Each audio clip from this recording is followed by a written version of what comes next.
अरे अली आओ, खैर तो है? हमजा भाई पहले ये मिठाई पकड़ो। मिठाई? क्या बात है, कोई खुशखबरी है? खुशखबरी समझ लो। ईद मुबारक, ईद मुबारक। भाई ईद को तो काफ़ी दिन हो गए, वो वाली ईद नहीं। तो फिर कौन सी ईद? ईद गदीर। ये कौन सी ईद है भाई? जरा बाहर चलते हैं, सुकून से बताओ ये ईद मनाई क्यों जाती है?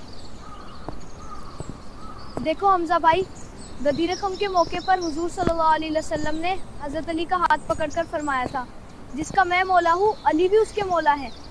हमारे यहाँ उसे हज़रत अली जद्दन अब्दी पर सोवरेन की विलायत और खिलाफत के ऐलान के तौर पर समझा जाता है। इसी खुशी में ईद गदीर मनाई जाती है। अच्छा, गदीर खम का वाक़या तो अपनी जगह साबित है और हज़रत अली की फजीलत में भी कोई शुक नहीं, लेकिन एक सवाल है। पूछो। तुम ये बताओ कि ये बात तुमने खुद पढ़ी है या बस सुनी है? सच बताओ, ज़्यादातर सुनते आए हैं, घरों में, मजालिस में, बड़ों से। बस यही तो बात है, हमें हर बात सुनकर नहीं, तहकीक करके माननी चाहिए। लेकिन हमजा भाई, ये तो मोहब्बत अहले बैत का इज़हार है। हज़रत अली से मोहब्बत करना कोई गलत बात तो नहीं। हज़रत अली से मोहब्बत हमारे ईमान का हिस्सा है। लेकिन सवाल ये कि क्या किसी दिन को ईद मनाना भी दिन का हिस्सा है या नहीं? मतलब ये कि अगर किसी वाक़े की वजह से ईद मनानी हो तो फिर इसकी दलील कुरान, सुन्नत और सहाबा के अमल से होनी चाहिए। देखो अली, गदीर खम का वाक़या अपनी जगह दुरुस्त है, लेकिन अगर वहाँ वाक़े खिलाफत का बाकायदा ऐलान हुआ था तो फिर हज़रत अली ने भी बाद में कभी ये नहीं फरमाया कि मेरी खिलाफत तो पहले ही गदीर में ऐलान हो चुकी थी। हाँ, ये बात तो मैंने कभी इस अंदाज से नहीं सोची। लेकिन हमारे उलमा कहते हैं कि मौला का मतलब यहाँ सरदार और खलीफा है। यही तो तहकीक का मकाम है। मौला के कई मानी आते हैं, दोस्त, मददगार, महबूब, आका, करीब रखने वाला। तो फिर हमें देखना होगा कि साहबा ने इस मौका को किस मानी में समझा। लेकिन ये दिन हमारे लिए खुशी का दिन है, क्योंकि इस दिन हज़रत अली की शान बयान हुई। शान बयान होना अलग बात है और उसको शरई ईद बनाना अलग बात है। और अली, एक बात और भी सोचने वाली है।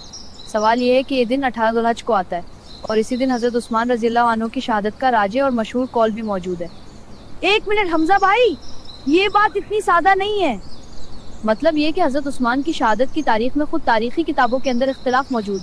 किसी जगह आथरा ज़वालजा लिखा है, किसी जगह क़याम तशरीक़ का कौल आता है, किसी जगह और तारीखें भी मिलती हैं। इसलिए ये कहना कि ईद गदीर दरअसल हज़रत उस्मान की शहादत पर खुशी है, ये बहुत बड़ा इल्ज़ाम है। अली, तुम्हारी ये बात दुरुस्त है कि तारीख़ में मुख्तलिफ अक़वाल मिलते हैं। असदुल गाबा में भी पहले 18 ज़ुल्हज्जा का कौल बयान किया गया, फिर दूसरे कौल को क़दकील यानी ये भी कहा गया है कि अंदाज में ज़िक्र किया गया।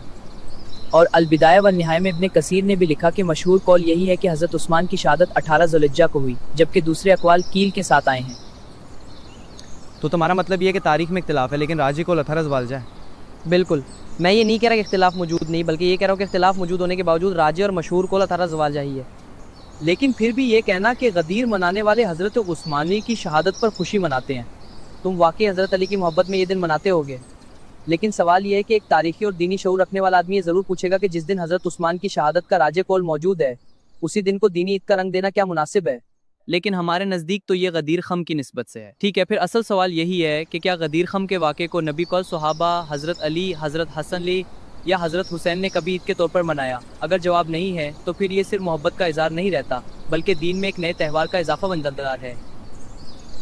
हज़रत अली की फजीलत बिल्कुल बयान हुई, हमें इससे इनकार नहीं, लेकिन फ़जीलत साबित होना एक चीज़ है और इस फजीलत के नाम पर सालाना ईद बनाना दूसरी चीज़ है।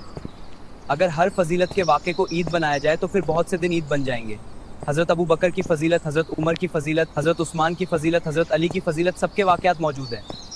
लेकिन इस्लाम ने उम्मत को सिर्फ वही ईदें दी हैं जो शरीयत से साबित हैं। ये बात मैं मानता हूँ कि अगर तहकीक करनी है तो फिर एक तरफ के दलाइल नहीं, दोनों तरफ के दलाइल देखने चाहिए। बिल्कुल, और मेरी बात का मकसद किसी की दिल आज़ारी नहीं, बल्कि ये समझाना है कि मोहब्बत अहले बैत में रिज़्क़ आबद के नाम पर कोई ऐसा अमल ना किया जाए जो सहाबा के एहतराम या दीन की असल बुनियादों के ख़िलाफ़ महसूस हो। अहले बैत भी हमारे, सहाबा भी हमारे। दीन किसी एक को मानकर दूसरे को कम करने का नाम नहीं, बल्कि सबका एहतराम करने का नाम है।